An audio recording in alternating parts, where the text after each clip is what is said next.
So how would they communicate with the other three? We want to make this practical for our viewers.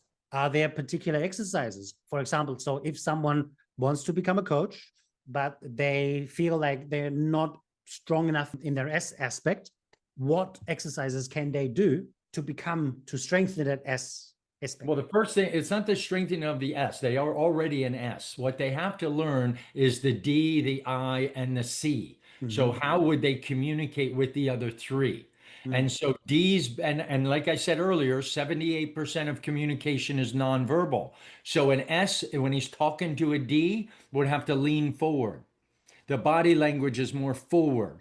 The direct, eye contact, the little bit more firmness of the voice.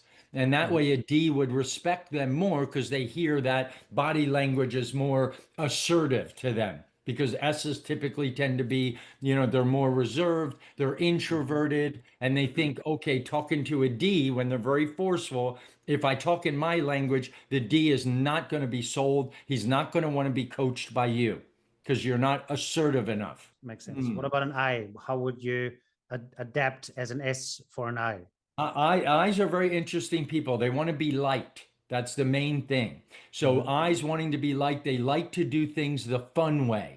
So they're always looking at having fun. They're not attention to detail. They're really focused on being the center of attention. Like I said before, they're not just at the party, they're the life of the party. They're in the middle of the party. They're dancing on the tables. And so an S would have to, bring out a little bit more assertiveness, but everything is under the umbrella of let's have fun.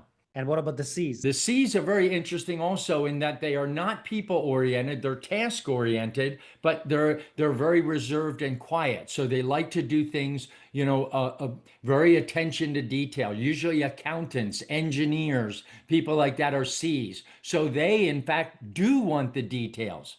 When I'm coaching a C, or at least taking them through the sales process, I actually talk about every step we're going to take in coaching. First, we're going to do positioning. Then we're going to do an alignment. Then we're going to do a 90-day plan. Then we're going to start measuring where you were on a scale. And every week measuring the improvement. They love that. They're like, oh, I want those details. If I do that with an I, their eyes roll back in their head. But the C's, they want all the details.